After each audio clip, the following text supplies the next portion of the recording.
Welcome back again, friends. It's day 8 of rescue operations in Uttarkashi. At least 40 workers remain trapped following the tunnel collapse. In a desperate fight to beat the ticking clock, officials have now begun preparations to drill a vertical hole from the top of the hill. Furthermore, Border Roads Organization is also trying to create an alternative route to the under-construction Silkyara tunnel. Let's look at what has happened through the day over the last 24 hours, in fact, and then I'll come back with a reporter on the ground. 8 days since 40 workers are trapped in a collapsed tunnel. Multiple agencies are roped into the rescue operations. The Chief Minister has been constantly monitoring the operations, but yet there has been no breakthrough. Right now, we are standing in Uttarkashi, where the unfortunate mishap incident has happened. What basically we have been told that 41 laborers are still stuck inside that tunnel. What you can see behind me, that 2 JCBs basically working right now, and the staff and the officials over there that you can see towards that side, they are standing right there and basically organizing the work over here. So right now we have with me an official over here. We will try to speak to him and try to get to know the ground zero situation. Chief Minister Dhami along with Union Minister Nitin Gadkari visited the collapse site today. भाइयों का जीवन बचाना हमारी पहली प्राथमिकता है, उनको बाहर निकालना। उस काम के लिए राज्य सरकार हर संभव जितनी भी एजेंसियां हैं उन एजेंसियों को संपूर्ण मदद देने के लिए तैयार है, संपूर्ण मदद दी जा रही है। The trapped workers are being constantly provided oxygen, electricity, food, water and medicines. But the soil strata in the Himalayan region is posing a big challenge. जो अंदर में जो लोग बैठे हुए हैं, जो अटके हुए हैं, उनके प्रति भारत सरकार को, उत्तराखंड की सरकार को और देश की जनता को उनकी सबकी बहुत चिंता है और हमारी सर्वोच्च प्राथमिकता है कि किसी भी प्रकार से उनकी जान बचाए, उनको बाहर निकाले। Experts from different fields have been pulled in and asked to suggest whatever methods can be applied to ensure the safe and early evacuation of the trapped workers. Meanwhile, preparations are on to start vertical drilling through the hill above the tunnel. कि ये जो मजदूर हैं ये लगातार लगे हुए हैं पिछले 8 दिनों से, और पिछले 8 दिनों से ये जो रास्ता है वो एक रास्ता बनाया जा रहा है जिसके थ्रू वो टनल के ऊपर जा करके वहाँ पर एक मशीन के थ्रू ड्रिलिंग की जाएगी और जिसके थ्रू उसके बाद वहाँ पर पाइप डाल करके लोगों को निकालने का कार्यक्रम शुरू किया जाएगा। It is a race against time to save the 40 lives that are now at stake. Bureau Report for Republic TV.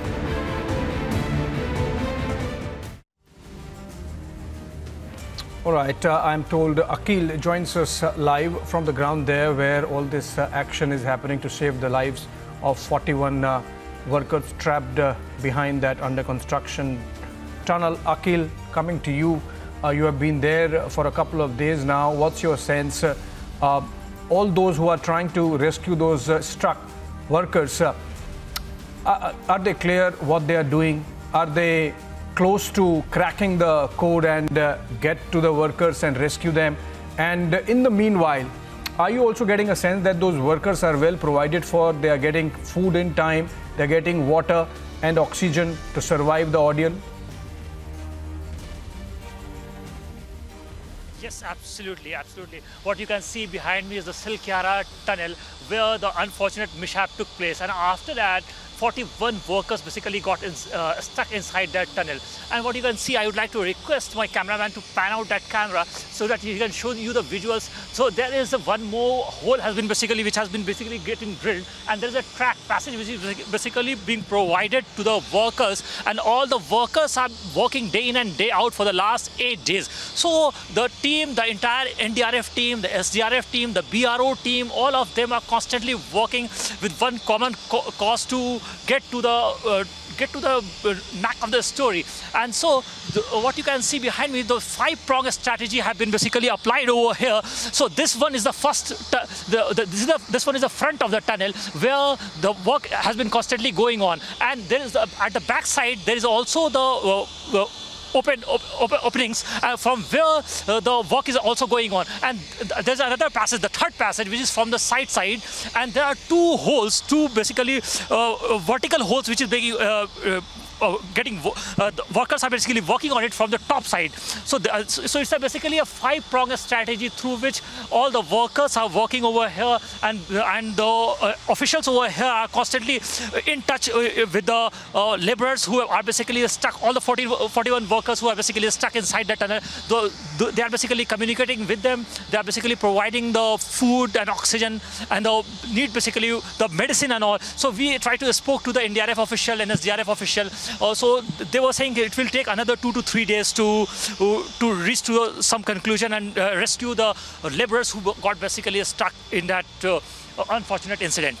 Back to you in the studio. Okay, Akhil, my last question before I let you go, or second question before I let you go. This plan of drilling vertically from the top of the hill and to reach the workers there, how much time that might take before that's successful? Also, what kind of space is available to these workers inside that stuck area? Are they comfortable there? Is it really cramped? And when they drill vertically, would they be able to successfully open a space adjacent to the workers and get them out? Absolutely, absolutely.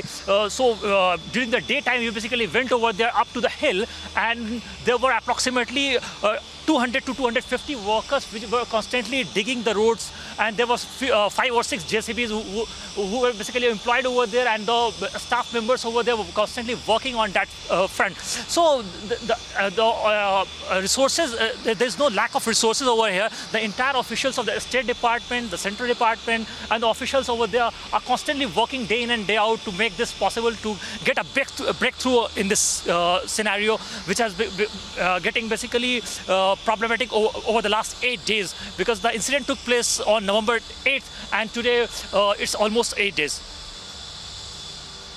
Yes, Abhishek. Yeah, of course, 8 days, and you say that there is no dearth of resources. Even Minister Nitin Gadkari, for example, visited along with the Chief Minister of Uttarakhand, Pushkar Singh Dhami. Let's look at some of those ground reports filed by Akhil, and then we come back. मुख्यमंत्री पुष्कर सिंह धामी और गडकरी आज आपको बता दें मौके पर पहुंचे हुए थे टनल का निरीक्षण करने के लिए, और यहां से रवाना हो रहे हैं। जिस तरीके से बातें यहां पर केंद्रीय मंत्री नितिन गडकरी ने की, उन्होंने सीधे तौर पर तमाम बड़ी बातें कही और ये बताया कि एक्सपर्ट्स की टीम लगातार लगी हुई है और 6 ऐसे विकल्प हैं जिसमें काम यहां पर किया जा रहा है। और सबसे बड़ा और आसान विकल्प अगर देखा जाए, अगर सही तरीके से ऑगर मशीन काम करती है तो उसके जरिए ही 2 से ढाई दिनों के भीतर पहुंचा जा सकता है। पाइप अंदर जा सकती है और मजदूर उसी पाइप के भीतर से बाहर निकल सकते हैं। ये तमाम जानकारी जो है वो नितिन गडकरी की ओर से दी गई है। उनकी ओर से ये भी कहा गया कि तमाम और मशीनें विकल्प के तौर पर भी यहां पर बुलाई जा रही हैं। जो ऊपर पहाड़ी पर काम लगातार जारी है उसका भी जिक्र उनकी ओर से किया गया कि वहां पर भी ड्रिलिंग का काम लगातार जारी है, और इसके साथ ही इसके बैक साइड में टनल के वहां पर भी ड्रिलिंग का काम जारी है। सबसे बड़ी बात, स्विट्जरलैंड और अमेरिका के जो एक्सपर्ट्स हैं उनसे भी लगातार बातचीत जारी है। IIT के जो एक्सपर्ट्स हैं उनसे बातचीत लगातार जारी है। भूविज्ञान के जो एक्सपर्ट्स हैं उनसे बातचीत लगातार जारी है। भीतर गए थे नितिन गडकरी और उन्होंने साफ तौर पर कहा कि अंदर भी हालात का जायजा लिया है और जो अंदर फंसे हुए मजदूर हैं उनका भी हालचाल जाना है। अभी उनका मनोबल जो है वो बंधा हुआ है, उन्हें खाना पीना सब कुछ प्रोवाइड करने की जो कोशिश है वो यहाँ पर लगातार जारी है। और एक विकल्प के तौर पर भी एक रास्ता यहाँ पर तैयार किया गया है जिससे मजदूरों को अब अभी तक ड्राई फ्रूट्स पहुँच रहे थे, लेकिन रोटी, ब्रेड, ऐसे जो ठोस खाने के पदार्थ हैं वो भेजे जा सकते हैं। दवाइयाँ यहाँ पर उन्हें प्रोवाइड की जा रही हैं, पानी प्रोवाइड किया जा रहा है और टेक्नोलॉजी यानी कि फ़ोन्स भी कोशिश की जा रही है कि अंदर पहुंचाए जा सकें। लेकिन अभी इसमें समय लगेगा। केंद्रीय मंत्री की तरफ से और मुख्यमंत्री की तरफ से जितनी भी बातें की गई हैं उससे यही समझ में आता है कि अभी 2 से 3 दिन का समय इसमें और लग सकता है। वर्टिकल ड्रिलिंग भी लगातार जारी है और विपरीत परिस्थितियां पहाड़ी इलाकों में होती हैं और ऐसे मामलों में सबसे ज़्यादा कि जब मशीन ड्रिल कर रही है और कुछ चट्टान या बड़ा पत्थर आ जाए तो उससे दिक्कतें और ज़्यादा बढ़ जाती हैं। इसीलिए धीरे धीरे हर एक विकल्प को खंगाल कर ध्यान में रखते हुए ये काम यहाँ पर जारी है। ये तमाम डिटेल्स जो है वो केंद्रीय मंत्री नितिन गडकरी की ओर से दी गई है। फिलहाल के लिए इतना ही, लेकिन देखना होगा कि आखिरकार कितना और लंबा समय यहाँ पर लगेगा, क्योंकि पहाड़ी इलाकों में परिस्थितियाँ और ज़्यादा विपरीत हो जाती हैं। आपको बता दें कि आज रेस्क्यू को लेकर ये 8वां दिन है और जद्दोजहद लगातार जारी है। ये तस्वीरें आप देख सकते हैं पीछे बीआरओ की तरफ से इन तमाम मजदूरों को यहाँ पर बुलाया गया है। आप देखिए कि पहाड़ी के ऊपर चढ़ते हुए ये यहाँ पर नजर आ रहे हैं। तस्वीरें हम आपको दिखा रहे हैं कि किस तरीके से आपको कम से कम 50 से 60 मजदूरों की संख्या यहाँ पर दिख जाएगी और पहाड़ी तक जाने वाला रास्ता, वो पॉइंट जो हमने आपको कल दिखाया था जहाँ से ड्रिलिंग की जाएगी, वहाँ पर सड़क बनाने का काम जो है वो किया जाएगा। और अब बहुत ही तेजी के साथ में चारों तरफ से काम जो है वो किया जा रहा है, क्योंकि लंबा समय बीत चुका है, 8वें दिन की शुरुआत हो चुकी है और अभी भी कोई पॉजिटिव रिजल्ट देखने को नहीं मिला है। तो मजदूरों की तादाद आप यहां पर देख सकते हैं कि महिलाएं भी है, पुरुष भी है और ये मजदूर पहाड़ी के ऊपर जाते हुए नजर आ रहे हैं, क्योंकि वहां से रास्ता बनाना कठिन काम है, क्योंकि सीधी खड़ी पहाड़ी है। लॉजिस्टिक पहुंचाना, मशीनें पहुंचाना और इसके साथ ही जो मैन पावर है उसको भी वहां तक पहुंचाना बेहद मुश्किल है। इसीलिए वहां पर सड़क का निर्माण किया जाएगा। ये तमाम मजदूर यहां पर पहुंचे हुए हैं और आज से इस काम की शुरुआत यहां पर होगी। जैसा हमने आपको बताया कि प्रशासन की ओर से ये साफ किया गया था कि टनल के भीतर भी लगातार जो काम जारी है वो तो जारी ही है। और इसी के साथ में आपको ये भी बताएं कि किस तरीके से आप यहाँ चारों ओर नजर डालेंगे तो हलचल यहाँ पर अभी बहुत ज़्यादा है कि तमाम जो फोर्सेस है वो भी यहाँ पर तैनात है, तमाम जो एजेंसीज हैं वो भी यहाँ पर तैनात है और मजदूरों को भी यहाँ पर लाया गया है और वो सड़क निर्माण का काम यहाँ पर करने वाले हैं, ताकि तेज़ गति के साथ में जो पहाड़ी के ऊपर का हिस्सा है जहाँ से ड्रिल करने की बात कही जा रही है उसे पूरा किया जा सके। देखना ये होगा कि आखिरकार इस काम की शुरुआत कैसे होती है